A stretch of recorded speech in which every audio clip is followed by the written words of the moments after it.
Your boy's back. Gosh. Today, we talk about federal digital currency. Our market's going red. And, well, is the world really coming to an end? We're about to find that all out. Gee. It all Gee. starts now. At least I don't do that. It's in our veins, soon the whole world will know our names. Sharing our knowledge and freedom reign. We here for the people, you know it's our way. Setting foundations is part of the dream. It doesn't matter if you're new to the game. Listen up now, cause we all gon' say, elevate, elevate, elevate, higher, elevate, elevate, elevate, higher. We gon' rise up, we all gon' shine. Work through adversity, stay on the grind. Elevate, elevate, this is our time. Elevate, elevate. Welcome to the Elevate Podcast, everyone. It's so great to have you all on one more time. It's your boy, Josh. Dalton. And I'm really frustrated right now because he dropped that chirp just before we went there. And the reason why he doesn't do that is because he did it so bad that Philip had to edit that part out and put the, track over him. True. Let's go. I will always come back harder than ever. But we're grateful to be back on with you one more time. We got a boatload of stuff to get into today. We are, I am on something today. I'm feeling fired up, excited, lots of energy, and I have something to prove. Our numbers are in the gutter, man. And I'm coming in hot today, okay? No, I'm just kidding. It's not People that just bad. hate us. And by numbers, I mean TikTok hates us. Our viewership's been great. Yeah, but The listenership, I should say. Yeah, I mean, you can't have everything in life. Yeah, I guess we gotta. You can't have it all. You gotta be humble here and there. You gotta give some to get some. Yeah. But here we are here, and I got something to prove. So we're gonna come in hot today a little bit. I got some things to say. We got some more emotional things we gotta talk about today too. We gotta be sensitive to. Oh, gee. But all of it, there's a lot to get into. Dude, I'm pumped. And so before we all do all that, please subscribe. Share with your friends. Share it on your socials. We keep getting inundated with those, reviews and messages on our socials and comments, and it just continues to bring joy to our lives. So Yeah. don't stop. Yeah, that's actually the only thing that does bring joy to my life these days. So please don't stop. Yeah, don't start being mean to us on the internet. Yeah. That could be the last straw for our show. It was little Timmy. The worst part is like the one that breaks the camel's back is some 6-year-old chirping online.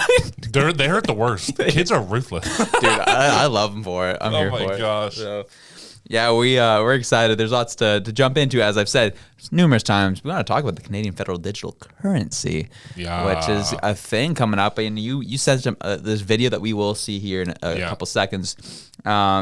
This is the issue of that people have been kind of brought this up, months, for actually probably the past year or so. It's been a concern for some people. It's just a TikTok. It's just a guy talking, but he brings up some interesting ideas that we'll talk about here. Mm-hmm. An interesting statement came today from Pierre Poilievre as the leadership race for the Conservative Party is heating up. Were you aware that the central banks want to make their own digital currency? CBDC is bad news because check out this headline. Digital cash could be programmed to ensure it is only spent on essentials or goods which an employer or government deems to be sensible.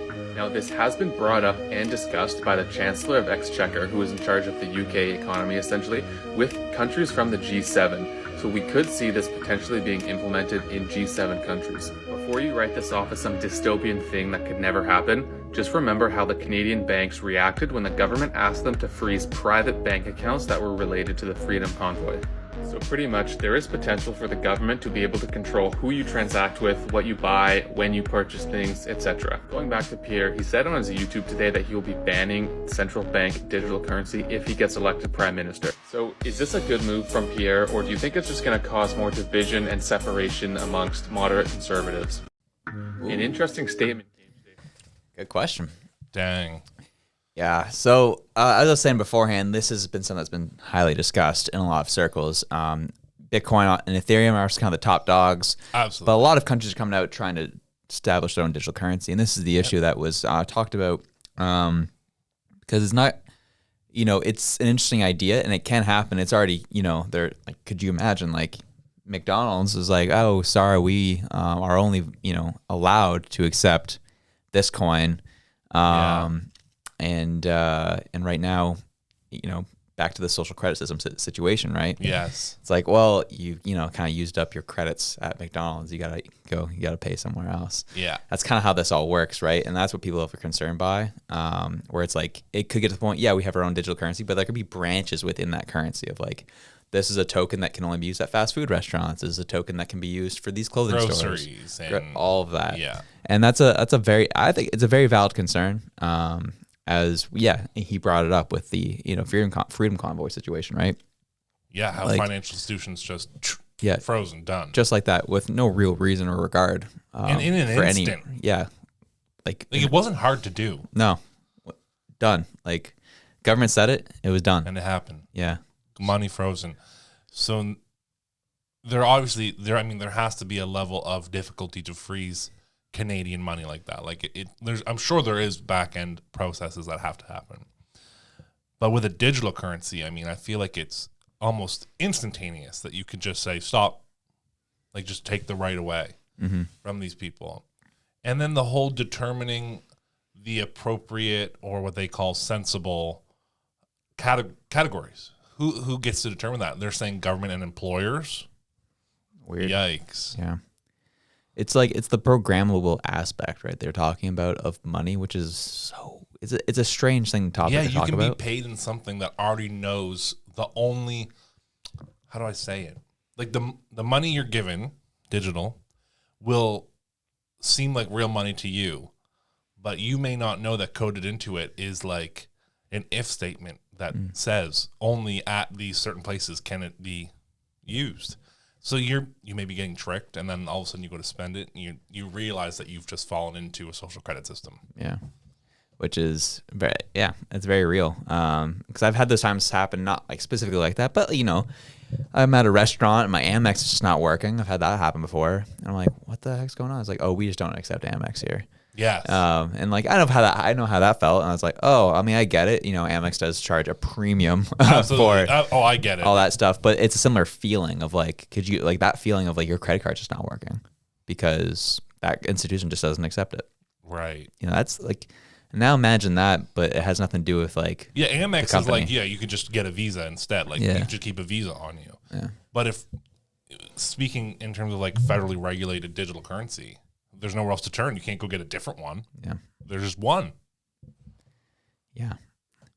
Which is the issue, because, and that's why, like, you know, as someone, we both kind of been going into crypto. One thing I've been telling people like to really keep an eye out for is Bitcoin, Ethereum are from just a code perspective, from just, you know, implementation perspective. Yeah. They're literally definition of decentralized. Yeah, their use case is true to what crypto should be. Exactly. Whereas you have a lot of governments around the world who want to centralize digital currency, which is it defeats the purpose of crypto, right?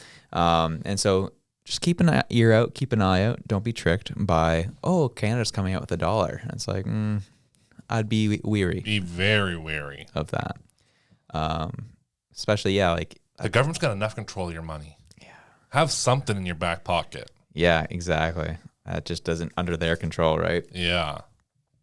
I was, me and Philip were talking on the way over today. You know, Philip's out here slanging money over here. He's killing it. He's working on multiple restaurants downtown. Yeah. And we're talking about his tips. Yeah. And I was just like, you know, he's making a certain amount of money, which is a good amount of money. And I was like, man, that's not even taxable. He's like, well, a lot of it's paid via credit card, which if it's tracked, it's taxable. Yes. If it's cash, it's not taxed. And I was like, right, that's the thing. Yeah. Anything that can be trackable, it will be taxed and be taken from you. Yeah. And that's another part of, crypto, right? Is the anonymity. Yeah. Like I'll be curious what happens with crypto, because there's obviously there's a way to track it 100%. Absolutely. But just government's technology is so far behind still on that type of stuff. So I don't know. I know. And that's what makes me think, how far away is this? You know. How far away? I think we're like within the next 4 years. Right. Easily. Yeah. I think so too. Yeah. So we'll see where it goes. This whole Pierre Poilievre thing is against it in a huge way. I'm curious about Pierre, man. He's interesting. And how so? I think I said it a couple weeks back. It's almost, at least from my perspective, like almost too good to be true. Right. He's like he's saying all the right stuff. things. Right. And I'm like, there's something off of like, I mean, you're picking call me a cynic, but go ahead. Yeah, I mean, like call me a cynic, but like it's just it's odd to me. I mean, with politics, I guess, right? You have to pick the person that resonates the most with you. Mm-hmm. Ultimately, you're picking the best out of a pile of the worst. Right. Right. Like I don't trust any politician. So to say I 100% trust Pierre is, I mean, I can't. Yeah. You know, there's no way he doesn't know things that he's not telling us. 100% he does. Yeah. Yeah. It's that whole conservative debate was interesting. Which I have not seen much of. I saw a couple TikTok clips. Dude, it's pretty good. A lot of like just interesting kind of seeing where the Conservative Party is going, in their ideology and what they're thinking. Yeah. It seems like it's definitely starting to be taken back over by the populists. Yes. Rather than just career politicians. Right. Which I think is interesting. So it really, and anyone who kind of is against that, doesn't like their power being taken. It's amazing how quick they'll vilify it. Oh, almost instantly. Yeah. Leslyn Lewis had dropped some interesting stuff this week. And before I jump into that, Dalton, what's your take on Roe v. Wade, man? Oh, is that what's going on in the state? Okay, just to make sure I get I don't want to speak out of place. You don't have to. I'm also messing with you. Oh, I'll gladly talk about it. Really? I'm unwavered in where I stand on it. Interesting. Okay. But that is the abortion bill, right? Yeah. And I mean, the fact that we're still debating this today makes no sense to me. You're banning safe abortions. Abortions will continue. You're putting females' lives at risk while, doing something like this. And, that's where I stand. I'm, all about abortions. No problem. The reason I bring it up is because of the Leslyn Lewis comment. And she was very unapologetically, quote unquote, pro-life. Was a very standard to hear within the Conservative Party. Yeah. Where she went with it was intriguing though. Because she's like, I'm very pro-life, but I have a lot of friends who are the opposite of that. Right. Pro-choice. And we have conversations, and that's the important things. We need to continue having these conversations and not shut each other down. Right. They bring a perspective that I hadn't thought of before, Right. And I was like, that is an honest answer. I can stand with that. Absolutely. I stand with that honesty more than I stand with beating around the bush. Yeah. I don't like the answer, but I don't have to like everything I hear. I choose not to be offended by things. That's life. But at least someone who's open to talking is a step in the right direction, I think. Yeah. No, I get it. We said that all the time. Like, we have friends who just won't listen to things we want to say one way or another, because I don't think I would throw myself into one category for 100% of issues. I think differently about a variety of things. But when it comes down to it, if I'm speaking to a conservative about something I think liberally on, they don't want to hear it seems. And in the reverse, they also don't want to. And I'm like, no one wants to talk. No one wants to talk to me about this. They just want to demonize what I think and then move on. Yeah. Well, that's the thing that I was talking to Phil about. That's the issue I have with the whole argument period. It really annoys me from like the pro-choice versus pro-life perspective. Right. Where it's like, just think about those two terms. What do you think of when you hear those two terms? What? Yeah. They're inherently positive terms. Yeah. What do you mean you're not pro-life? You don't believe in life? What do you mean you don't believe in people having choices? Like that's where it goes, right? Yeah. And that's what kind of kills the nuanced conversation piece of all of it. Yeah, there's something so much bigger happening behind those two words. Yeah, like just call it what it is. You're either pro-abortion or not, or anti-abortion. Yes. That's it. That's the conversation. Yeah. Don't like mask it and cloud it with all these other terms. Right. Like just like, cause that's just another way to vilify the other side on it, right? Absolutely. I'm not a huge fan of that. Absolutely. Because by saying, people will say I'm, what is pro-life. Yeah. They're saying like, if you're not with us, that means you don't value like life and human life. Blah, blah, blah, blah. It's like, that's not what we're talking about. We're not even talking about that. We're talking about one specific thing. Yeah. No, that's a good point. I never thought of that. Yeah. See how we talk? Yeah, boom. We're here having conversations. Yeah, the Roe v. Wade thing was interesting. I personally thought it was rather odd, at least from what I understand of it. I could be wrong. I found it very odd that people in California, New York, and a lot of these Democratic states were out in their own streets, like, causing a ruckus and protests. I was like, do you know what this actually means? Roe v. Wade just means it's not going to be dealt with at the federal level.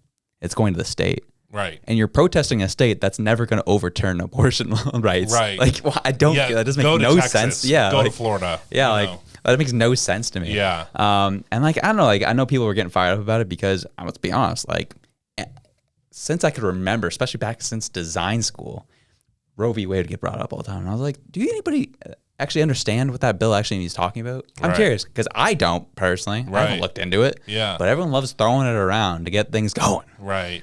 And I always when found there's that something odd. so much deeper, and there are humans that are affected by the results of this, But I was speaking to Hannah about it, and I saw there was people protesting in Halifax about it, and I was like, what does that do?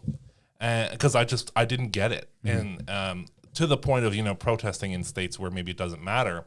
And what I never thought about was it doesn't matter if the change is not here. It's just to show the world it's not okay. And if someone's got the time to do it, who am I guess, really to stop them? I've always been the believer of if you're not protesting where it's happening, you're not going to see much benefit. But time and time again, I mean, people continue to do it. So I'm not going to hate on them. Right. Do you? I'm not going to stand in the way of it. Interesting. Yeah. Fascinating. It's interesting stuff, man. Yeah. So I just leave people alone. Do their own. Stay in your lane. Do your own thing. Yeah. Fight for what you think is right. And I think that's where the confusion with this whole situation comes, right? And that's where I think me and Philip were talking about earlier. That's where for a lot of people there is no nuance to this. It's very black and white.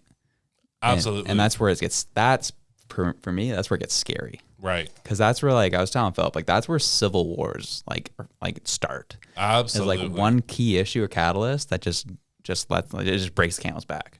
Absolutely. Well, I mean, wasn't it effectively a civil war that led to the beginning of Roe v. Wade?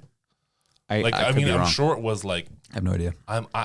Maybe I'm wrong, but I'm almost positive that it was continuous uprising from women across the nation, Okay, so I guess, just I would restructure the wording that it wasn't a civil war that led to it, but civil unrest. Yes, yeah, certainly civil disobedience. Yeah. Absolutely.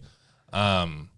And it's going to happen again, because it is very black and white. You are literally deciding yes or no. Yeah. There's no in between. Yeah. And that's the thing is I think there is. Really? Yeah, I believe there is. Oh. Yeah, I'll out myself on this one. I'm not a fan. It really breaks my heart.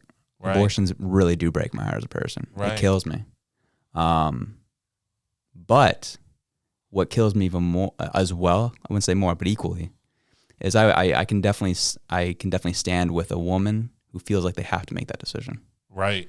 So how do we go from that to markets collapsing? Listen, you know what? It's a real world issue that's happening. We don't know what could be affecting the market. This real life things affect the market. Civil unrest affects markets, man. That's life. True. It is the truth. Just I don't think it's actually doing that. Me either. But what's just wrong with that? In terms of a segue, let's just run that segue. I had to put a screenshot of my Yahoo up just to see everything just red. Dog, I'm happy. I got out of crypto before this. Thank goodness. Good idea, eh? Good Jeez. for you, man. I'm happy for you. Stressed. My cash stocks aren't doing that good either, though. It's all down. That makes sense. It's all down, man. I get it. It's a lot of things people are saying, from what I'm reading, is the issue of interest rates and climbing. Yeah. That's going to cause, because a lot of people, this is how this tends to work, is a lot of people will borrow money to invest. Interest rates going up. Well, I can't afford to keep borrowing that money. I got to sell. Yeah, so I got to sell. And it's dropping everything. And so I was watching my boy Andre Jick talk about this, and he was kind of talking about how, He's expecting a significant bounce back within the next 6 months. Oh, I mean, even if it's not 6 months, I mean, I don't think anyone should think this is the end of crypto. No, It's not going anywhere. I think people, when it comes to crypto, everyone talks about like the 4-year cycle, right? Yeah. There's a 4-year cycle of, a bull cycle. Yeah. And there's a 4-year bear cycle. Right. And a lot of people are thinking this is the start of the 4-year bear cycle where it's like, all right, I got to hold on for another 4 years before things start going up again. Right. Right. I don't think we're there just yet. Right. From what I'm seeing, I could be wrong. Like and I do not take my word for any of this. This is just pure speculation. Not financial advice. Pure speculation. Because it really could, it's literally 50-50 at this point. It could go either way. Yeah. And it's either because right now we are in the midst of a recession on paper. Mm-hmm. Recession is 2 months of negative GDP growth. Yeah. And we're there. Yeah. It looks like it could get a lot worse, especially with food shortages and stuff that's happening. Yeah. But if things kind of are able to, just stabilize. Yeah. They're expecting obviously the worst of it. He predicted it. He said the worst would be the time it would be the worst is between, he said, May 6th and May 18th. Oh, so we're in the heart. We're living it. Yeah, and he's like, this is the time that I would start accumulating. Oh. Because 6 months from now, things are going to start bopping. And I actually have that screenshot, like that's that YouTube link I had right there. Oh. He's like, the Dow Jones kind of goes negative, like kind of this is the kind of where the increase of like a huge rate spike hits. Okay. Huge sell-offs, this, that, the other, and then it starts slowly climbing, then month 1, month 2, month 3, month 6, it's up, by 10 points. Right. So it's interesting. We'll see. We might see a nice bounce back. Yeah, you can 10x in 6 months. That's a good deal. Yeah, we'll take, for me, I will be, personally, I will be accumulating during this period, and I'll be buying up some more, and we'll see where this all goes. Like, again, it's a coin flip, though. It could go much lower, too. So that's the thing is, though, is it's no different than, it's such a weird period of our lives where, after, I guess it would have been the 1920s when they got out of effectively that plague, there was a recession. Yeah. I'm almost positive there was a recession. And obviously, the Great Depression happened, and there were still investors throughout that time. Mm-hmm. And this is how I feel. It's like, what do I do? Do I buy? Do I sell? It's so unknown. You can't predict the future. You're just trying to get as educated as you can. Even that doesn't matter because you don't know who. The one thing that you can at least say for stocks to an extent is because they're regulated, you kind of know what's behind it. Generally, the market drives the price. You don't know what's behind crypto. There is an unknown behind crypto that you just don't know. So I get the fear, but you just got to do research. I did, tons. You can't look it all up in a night. Yeah. It takes time. But it can be a sound investment if you do it right. But you don't even know when you're doing it right until it's done. Yeah. And at that point, it could be wrong. Yeah. It's so stressful. Yeah, it's so stressful. The only crypto I have now was 3 NFTs. Oh, right. I forgot. Did you sell those off? No. Oh, you're holding them for the long term? I don't even know. Way to be. I just bought them one night. It literally was a Twitter ad for NFTs, and I thought I should do it. So I bought 3. Oh, as a Twitter ad? Yeah. Quality, dude. Oh, yeah. Figured I'd buy 3. Wow. Hope for the best. Dang. That makes sense to me, man. What can you do? Mm-hmm. They're mine now. And, I'm going to have NFT domains. Oh, yeah, I forgot about those. Which, those are just vanity, I guess, right? I don't know. I don't even know the intended use of them yet. Like, what can I do with that one day? I don't know. That's the beauty of those types of purchases, though, right? Because that's like where the big money hits. Is like people buy things that aren't fully validated yet, and then you just kind of make a bet. Well, I'm literally like thinking of names of things that people would want and just buying the NFT domain. Like, what if one day they want that? Yeah. At least it's mine. Kevin O'Leary. Yeah. Oh, yeah. That's exactly right. Mm-hmm. Yeah. That's actually what happened with him and NFT.com, man. That's how he got invested in NFT.com. Because he had it. No. Oh. He wanted to buy it. Oh. And then he went to go buy it, and it was already taken. Right. So he went to, I think his name's Jason Fried, who's the CEO of NFT.com. Right. And he's like, how much for it? He's like, it's not for sale. He's like, okay, then what are you doing with it? And he's like, what's the business I'm running? And he's like, I want to be an investor. There it is. Uh-huh. I understand. So, yeah, that could happen. Cool. Yeah, start a business, Dalton, and get Kevin O'Leary to buy in. There you go. You know what? Might have to. For my three... I three don't even know what they are. They're like, they're called lucky goats. Oh, yes. Oh, we'll have to see it. Oh, well. Yeah. But, yeah, so it is what it is. And dang. Not Tesla. Yeah, the Tesla's Down in the 26 down. points. Still 773, and they're That's crazy. in a bad market. It's 773. That's Yeah. crazy. Isn't that after a split, too? That's after a split. Gee. Isn't it like before split? It's like what? Because it split 4 ways. Uh-huh. Yikes! Everyone got you 4. That's like close to 3,000 a stock before split. Nuts. It's like Dude, crazy. it was funny to me, that whole like Elon thing and how much he's going off on Bill Gates. Okay. Do you think he's valid in the way he feels? 100%. I do too. I think it really is stupid to me that this guy is such a humanitarian And for shorting green Tesla. environment and shorting Tesla. Like, it's so dumb. With like, I mean, it's like it's a big short. Yeah. Yeah. It's I finally got to hear like Elon's side of that whole situation in terms of the SEC issue, like why he hates the SEC so much. 'Cause I didn't know why. Right. I mean, I could see why. I get- And, yeah, you know, yeah. most people don't like government, but Yeah. but he just allowed a lot of like he is annoyed that the SEC allowed so much short takes or short positions on Tesla, like to the point it was like getting to like scary levels. Right. And that's why remember that whole thing is like, well, I'm going to sell all the stocks at 420 and take it private. Yes. It was because of that. It was because the shorts were so high. He's like, this is going to kill my company. Right. Like, this is literally going to kill my company. So that's why he wanted to like just take it private, and the SEC gave him a hard time over it. He's like, you guys are literally allowing these people to kill essentially the way he put it is like, kill my baby. You know, this is ridiculous. And the SEC forced him to stay public, and he was really annoyed by that. Yeah. Ended up working out in the long run so far, but that's why he hates the SEC so much. I get it. You know, they just allowed all this crap to go down. And he's like, but you're going to go after me if I say like one tweet, you know? Yeah. Yeah. Yeah. What Bill Gates is doing is, I mean, Bill Gates also sounds like a blabbing idiot lately about all of his predictions. Oh, yeah. Have you seen like throughout the whole entire pandemic, in 6 months, you should expect this. Doesn't happen. In 6 months, doesn't happen. Da, da, da. And he just goes on. He's like an old man with dementia. It's so strange. Like, I don't get it. True. It's so strange. His recent take on COVID got people fired up too. Oh, I missed that. Yeah. Again, I didn't look fully into it. It could just be a blurb that was taken out of context for sure. But he did say that, like, COVID, it's just like the flu now. I was like, bro, people were getting deplatformed for saying that like 6 months ago. Yeah, are you kidding? They'll get you canceled. Yeah, absolutely. So that type of stuff people are getting fired up about. It's like, bro, what? That's pick a side. Yeah, please, sir.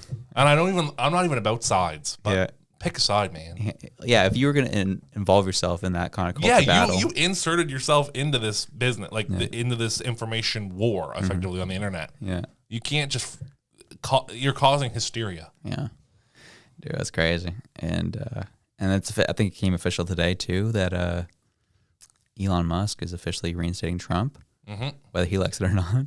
Yeah, that doesn't mean Trump. He said I'm making the account. Basically, he'll be able to log into it. Yeah. It doesn't mean Trump will. Yeah. But I thought that was funny. the account will come back. Yeah, and get to see all the ridiculous tweets that man posted. In I his wonder 4 years. I wonder if the current employees though are like deleting all the tweets off his account, so it'll just be a blank account. I'm actually curious about that, of what's happening, especially do you hear like Elon's presentation to his to the board essentially.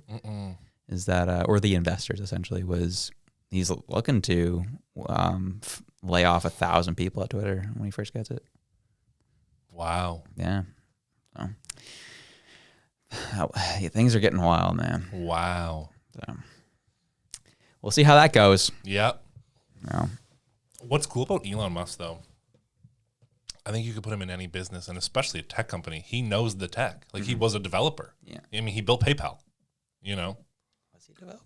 I'm pretty sure He's he knew. an engineer, But a developer, I don't know about that. Well, I mean, I'm pretty sure he worked on like building PayPal, like as in the product. Interesting. I thought. I mean, an engineer maybe to an extent, Right. he knows the code, I'm sure, enough. Like, what I'm trying to get to is I think, would be able to interpret an algorithm. Right. Yeah. You know, like he's definitely, well, he's 100% that smart, but I think he has like the understanding of a code base to like go in and see what they're doing. I just have this gut feeling that Twitter's going to try and cover it up. Yeah. I'm just curious how that all works, right? Like, is Elon allowed to like go in and be like, stop now, even though he doesn't own it? Like he has no control yet. No. He can't do nothing. Not until it's like 8 months, right? Yeah, at least. So I just curious how that works. Like, I know I mean, things could go. Well, this is the issue, right? So that's why I'm curious how like Twitter's kind of protecting themselves. Because say you do have a rogue employee that goes and deletes a bunch of stuff. Yeah. You've affected, a sale that may not happen now. Stock dips. No one wants to buy Twitter. No one wants to have anything to do with it. It could crash the company. Yeah. So like if someone tries to do something, like you could screw them over big time. It's a weird one, especially when you have ideology involved. That must be what, 100% people like feel they need to show what they are about, you know? And I think it was you that said on an episode that as soon as the deal was announced, they locked like everyone's VPNs off, like closed it, like just remote shut down everyone's devices. Yeah. And I wonder if they implemented like more. I wonder if they, like you said, implement more like tracking software maybe to see who's doing what. Yeah. Because if you remove something vital to what Twitter is, I wouldn't want to buy it now. Yeah, exactly. Especially if when you're buying it at 54.20, 30% above. Yeah, and then Goldman Sachs. Then say say something crazy happens, dips down to $10 a stock. Oh, yeah, that'd be hell to pay on that. I mean, that would crash. Yeah, that'd be it. Yeah. So the product would still be there, but I'm curious like how that would affect advertisers in the long run, and then because they are like pretty much solely based on like advertising funds, and like that's the issue. Like that's one of the things like Elon wants to get away from. He wants to make it like I think they're like 85% ad revenue, and he's trying to get them down to like 25%, which is interesting. So, at least what he proposed to his investors.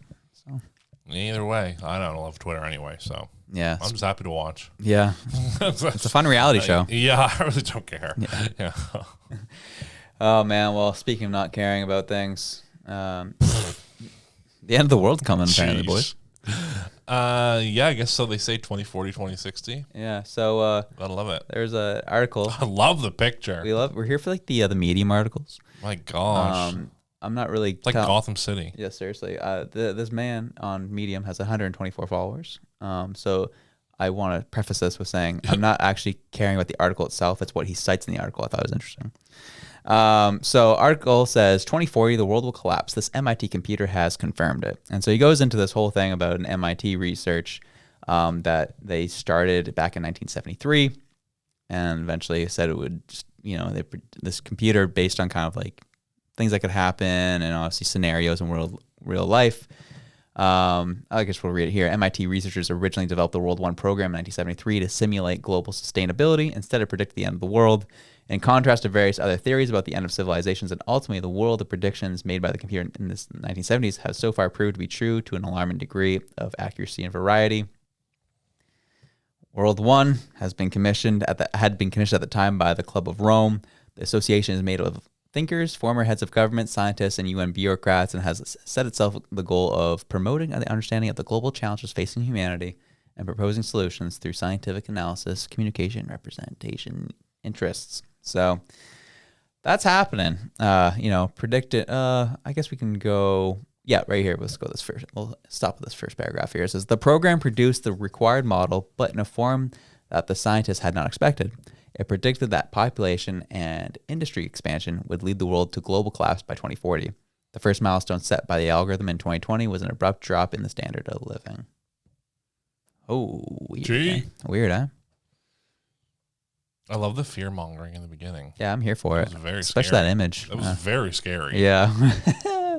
So that that happened, and that was curious, and that's what we'll jump into this next article. Is Isaac Newton apparently predicted the end of the world in 2060. Oh my gosh, look at this guy! What an icon! Oh my gosh, We is love he that holding artwork. the moon? Is he holding the moon? We love the artwork here, boys. Isaac Newton was a legendary scientist, best known for establishing the laws of gravity, but in his free time, he dabbled in experiments worthy of Voldemort. Like the Harry Potter villain, Newton actively sought the Philosopher's Stone, a mystical tool that allows mere mortals to turn any object into silver or gold and has the power to grant eternal life. What's going on? What am I reading? In his new book, Isaac Newton, what? Oh, sorry, that's not... I was so thrown off by a second. Okay. Either way, they found a bunch of kind of Isaac Newton's like old writings. Got it. Where he kind of talked about the end of the world in 2060. And that's kind of where I'll leave it. There's this article's weird. The New York Post has really fallen off. Yeah. Weird. Yeah, I was like, oh man, that was a weird one. Literally former Mr. Universe fighting for his life after jumping through a window. On the same side as this Isaac Newton article. What's going on? Dude, this is so weird. Anyways, so Isaac Newton apparently predicted that too. So the reason why I say all this is this has been happening since eons in time, that everyone loves to predict the end of the world, whether you are a scientist or you are religious. Just hold your crypto until 2040 or 2060 and then it won't matter. Yeah. You can't lose anything. You can't lose. Yeah. Yeah, like I don't know, it's this human obsession with predicting the end of the world is really intriguing to me. I honestly don't spend much time at all thinking about stuff like that, like end of the world. Mm-hmm. I know there's people that are very like they get caught up in like thinking of death and like thinking of the end. I just don't. I really does not take much time out of my day. Right. There was a point in my life where I absolutely like thought about it almost every night. Like, really? What is dying? Mm-hmm. And I just. You know, dude, I love thinking about death. Dude, I'm here for it. Really, dude. I think I'm just not concerned about it. Yeah, me either. Yeah. I just don't think. I think it's mainly it. Or like my wife hates me for it because she's the opposite. She does think about it a lot, and it does like bring her like worry and anxiety. Yes. Yeah. Or like full on. I'll be at Christmas dinner with my family, and I'll be like, "Hey, Dad, when you croak, can I have that?" Oh, same. I'll just drop that, no problem. Yeah, I'm very black and white about death. Like it just is what I cannot stop it. No, we're here for it. I'm just here to enjoy my time. Yeah, be as great and positive as I possibly can be. Yeah, and see where everything goes. And buy some crypto. Buy some crypto. What is what it is. That's my main goal in life. That's right. I just want to own the most Bitcoin. So we'll see how that goes. I was talking to one individual, and I was asking about, his plan for investing. Right. I was like, what's your approach to investing? Like, why do you invest? Because most people will invest. Like, if I ask you, why do you invest, Dalton? What would you tell me? I'm probably one of those people. I just do because I just have money and then I just buy something. I love that privileged comment. No, I'm just kidding. Well, that's the truth. Just don't ask me a question I want the answer to. Hey, Philip, why would you invest money? If you could. To save up once I'm done university, because university is expensive. Right. Okay. So, people want some more income. Right. I asked this individual, like, why? And that was the number one answer I get from most people. It was like, I just want more income. And so I asked this individual, like, what about you is more appealing about having more income? Like, what's that even mean? Like, why? Like, money's a tool. Yeah. It doesn't do much for you as a thing. Yeah. That's what it gets you, right? Yeah. So I asked him, like, what's the point of having more income? He's like, honestly, man, I just see investing as just one big Monopoly game. Absolutely. And he's like, I just want to have the most money when I'm dead. Fair enough. I was like, fair enough. If that's his goal, go off. Yeah, fight the power, man. Who's to say he's wrong? Yeah, seriously. But I was like, that was the first time I had like that type of frank answer. It's like, I just loved Monopoly as a kid, and I just want to win everything. Listen, I get it. And you know what? I'm a firm believer that money fixes things. Sorry to say it. Money fixes a lot of problems.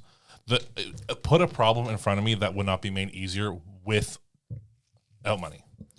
Yeah, I mean, it offers security.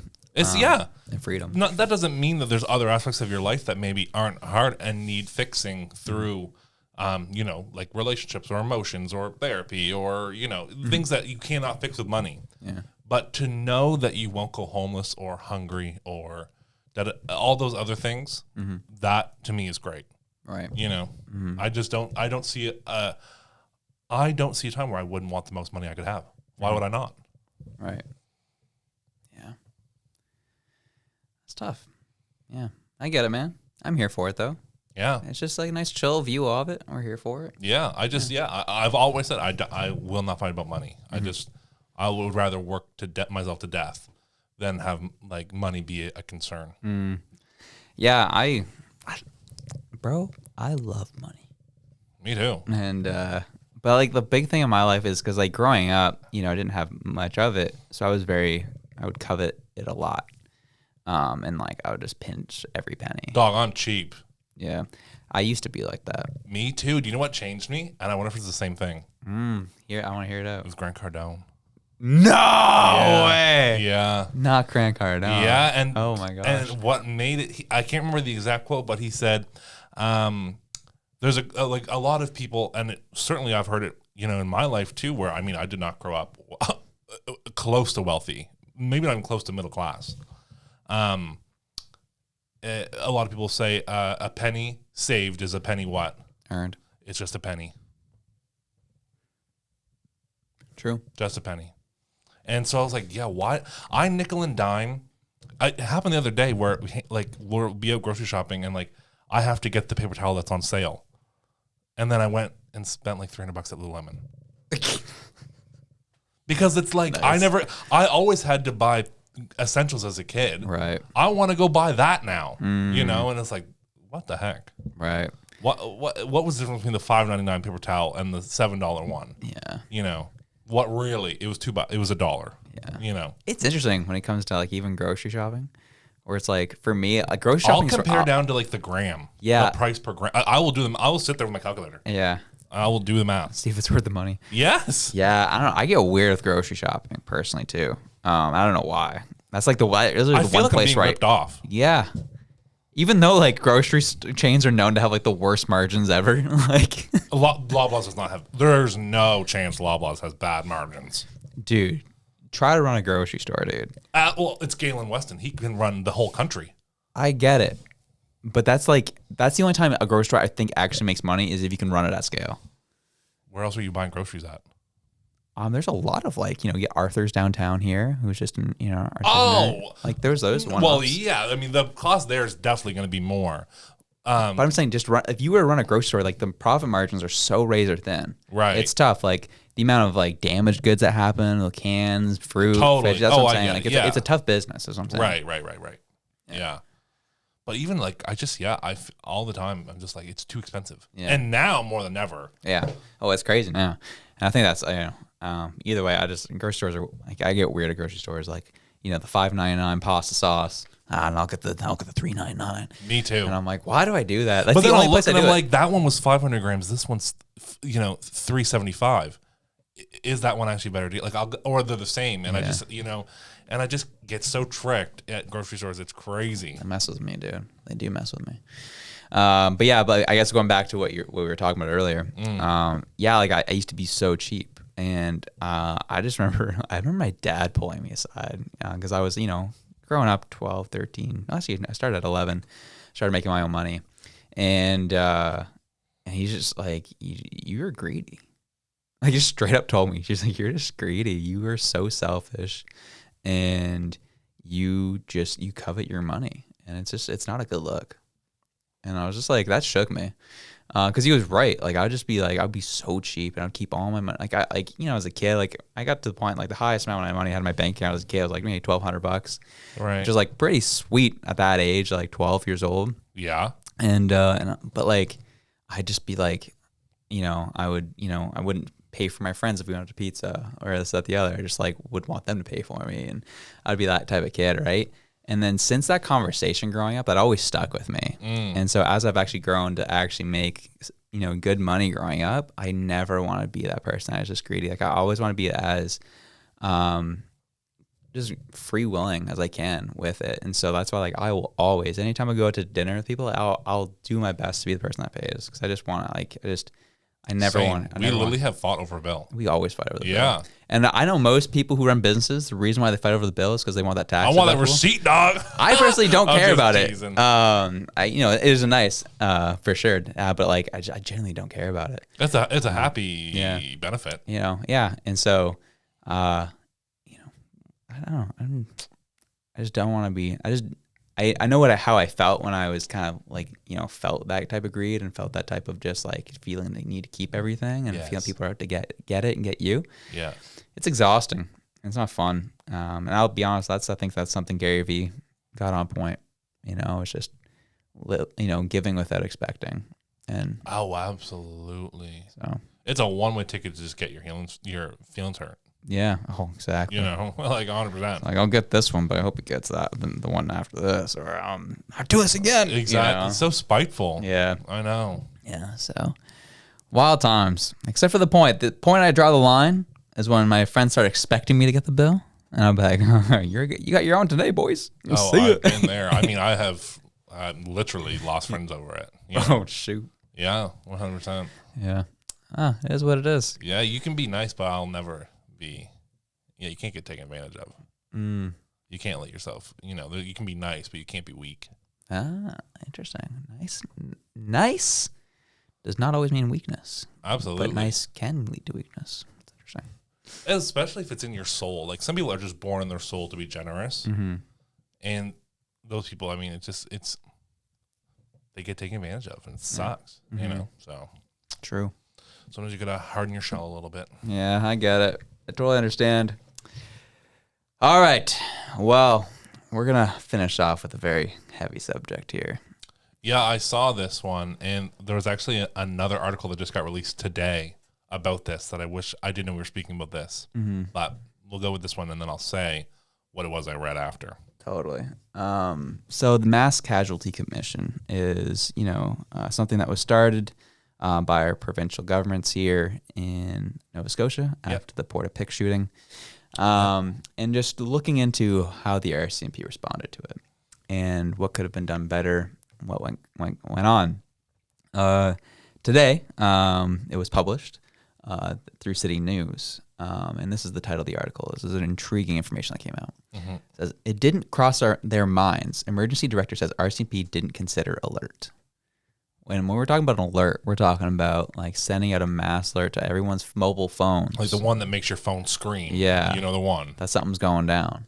It didn't cross their minds, they said. So this RCMP have confirmed the text for an alert was being drafted. Michael McDonald and Keith Doucette, the Canadian Press. All right. So let's jump down here. So the head of Nova Scotia's Emergency Management Office says she found it surprising the RCMP waited so long to issue a province-wide alert about a gunman who killed 22 people during a 13-hour rampage in April 2020. The inquiry investigating the tragedy released documents Tuesday that include a recent review with the EMO's executive director, Paul Mason, who confirmed for the first time that the Mounties hadn't considered using the alert ready system until his organization suggested it. At the end of the day, it didn't cross their minds, Mason told inquiry investigators on February 15th. I find it surprising you could have an event go on from like 10:30 on a Saturday night till 11:30 on a Sunday, and nobody thought about an alert until we called them. The RCMP have confirmed the text for an alert, which would have transmitted to radios, TVs, and cell phones once approved by EMO, was being drafted when the shooter was killed by police at a gas station north of Halifax at 11:26 a.m. on April 19th, 2020. The police force has faced intense scrutiny for its decision not to use the system until long after the killer's rampage started. The inquiry has heard the RCMP largely relied on Twitter to issue public warnings about what was happening, but some of the victims' relatives have complained the warnings on social media were of little use to people in rural settings where Twitter isn't that popular. Absolutely. The only way I was hearing about it while it was happening was on Twitter. Yeah. Yeah. Mm-hmm. That's a weird one. I think, it's very easy for me to jump on the offensive on this one. Like, why wouldn't you think of doing that? And I don't want to say that in such an antagonistic tone. Like, I'm genuinely curious. Like, why wouldn't you think of doing that? Like, I'm curious what was happening at that time that didn't cross the minds of those who were dealing with this. And the thing is like when we say cross the minds, it wasn't like there was 3 people working on this. Mm-hmm. It was the entire RCMP. Mm-hmm. The entire country knew about this. Did it? Well, I mean, when you well, the RCMP, I mean, is a national police force. Yeah. So, I mean, when you're logging those calls and what you're doing, I mean, that can be seen across the country. Interesting. At, any RCMP, I mean, that is what it is. Mm-hmm. So, with that, surely the entire Nova Scotia RCMP division was at least aware of this. 100%. I mean, HRPD was, K. Breton, like, they all were informed. We learned after the fact, like, they had all been informed. And not one person, one officer, one administration staff, it took an outside agency to say, are you going to do this? Because only the police have the authority to issue those alerts. Yeah. So I would like to know why. Mm-hmm. I would like to know why no one thought of it. Yeah. Like, and one reason why I think maybe it didn't is they don't want to cause hysteria. Mm-hmm. Because the article that I read today was the police did not want to tell. They were basically forced to tell that the gunman was using a replica RCMP vehicle. Right. They were not going to make that publicly known until they had to. Why do you think that's so? In my heart, I think they maybe saw something like this coming. Maybe they knew there was a replica, right? Being made. Like, maybe they had heard of it, but they didn't know where it was. They didn't know who was doing it. And then all of a sudden it was happening, and right. And I don't know. I that's just a guess. I don't know why they would hide that. I will say it has caused me immense fear of being pulled over at night. Yeah. And I have said outright, if I get pulled over at night, now, like, and maybe this is a stupid anxiety, but it has, and I'm not typically an anxious person. But I will call 911, put my forwards on and go slow, but I will not pull over until 911 says the person behind me is an officer. Yeah. I think it's no way. I think it's a safe thing to do, especially. I'd rather explain to the officer after the fact what I was doing and why I was scared than take the risk. Yeah. No, absolutely. I'll pay whatever ticket. I don't care, but it's not worth it. No way. Yeah. Yeah, it's obviously. I definitely feel for the families that have to kind of go through all this, and they haven't stopped hearing about it. Yeah. When do they get to grieve? Yeah, and I generally feel bad for, like, as much as people have been told not to go up. I'm sure a lot of people have gone through the town, and. Like, it's just like, how does that feel too, right? A bunch of, like, visitors coming through. We know how Scotians in general feel about outsiders. I can only know how people in small towns feel. Oh my gosh. Yeah. So, well, yeah. I was headed toward the Masstown Market, which is out that way. It's, right by there. And so I didn't dare go, in, but I did drive by that main road. I just wanted to. There was just, maybe it was an intrusive thought, but I had to. And there's a big official sign from the Nova Scotia government that says this community is grieving. This is not like a place to come and, see what happened and feel like, it's basically this big sign that says, do not come in here unless you live here. Wow. You're not welcome. I thought that was great. Yeah. That's interesting. Yeah. Yeah. It's, yeah, like that for sure. I mean, it changed everything in our province, but in our country. Definitely the biggest mass shooting ever in our history. And what's, I think, so telling as well is, Justin Trudeau no longer really ever speaks about this. Meanwhile, where it's happening, we have not stopped. He basically gave it like it's 2 days of glory, and then gun laws. Yeah, went right to gun laws. Here's my. It was such a way for him to push an agenda, and they just released the other day that these guns were brought in from America. Yeah, they were not Canadian firearms. And that's what, I think that's what bothers me with the whole thing is, like, you could see right through it that this was used as a political tool for Trudeau. Oh my gosh, you can't not. Like, how does that, like, if you really cared about the safety of people, you'd figure a way to crack down on illegal firearms. But, like, he didn't. you want crack to down on legal. Yeah, which made no sense. And I've got several legal firearm owners in my family. I've shot weapons. I've done it all.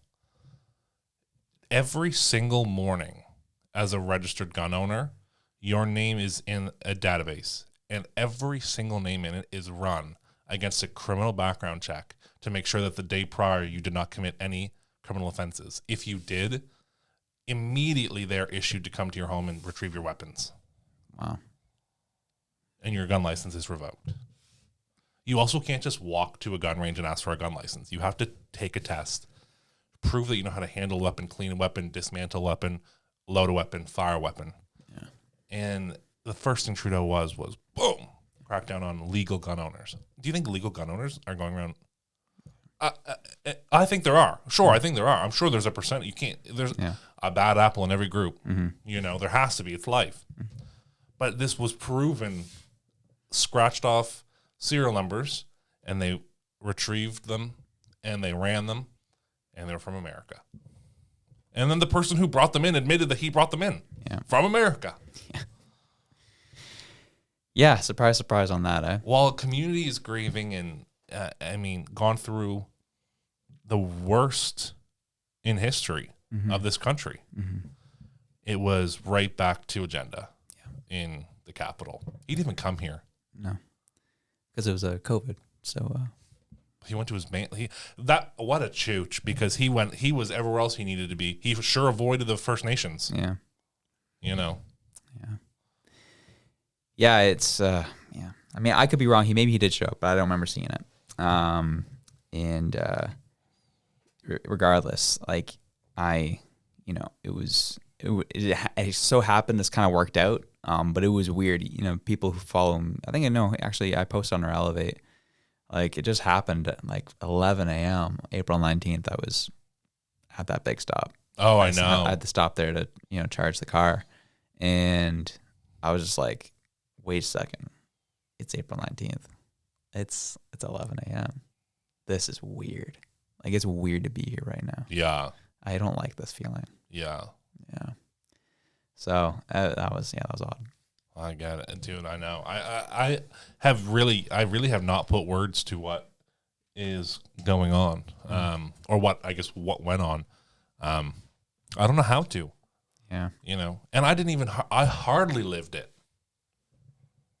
and I don't know how to put words to it. So, yeah, I am, I guess cautiously optimistic to see what else we learn. I probably don't want to see it, because it will continue to ruin my faith in the agency that is supposed to protect me. But yeah, so be it. Totally. For those who are listening via audio, we love you. We appreciate you. I think that's, I think it's just a sign that we need to end it. Yeah. And, we said all we need to say on the issue. Yeah, that's it. But our hearts are definitely, our minds are definitely with the community of Portapique as we go through this, as we figure out details, what's happened, and how we can prevent anything like this happening in the future. Absolutely right. And I'll also be honest, I mean, I can't speak for the RCMP, but I do know for the HRP, there's also a lot of things that have happened over the years that were thwarted by the police that we would never know about. Oh, yeah. As well. So as much as this was tough and, exhausting, there are times that, officials have also saved us and we don't even know it. Certainly. So, yeah. Yeah, and I'll give credit there too. You have to take everything with a grain of salt. Yeah, exactly. Yeah. So we love you all. Thank you for listening as we end on that somber note. Whatever it is you're doing, whether you just be taking time with the family or potentially buying some crypto. Or enjoying the nice summer weather that's finally rolling around. We love to see it. Whatever it is you're doing, wherever you are, we love you. We're out. Peace.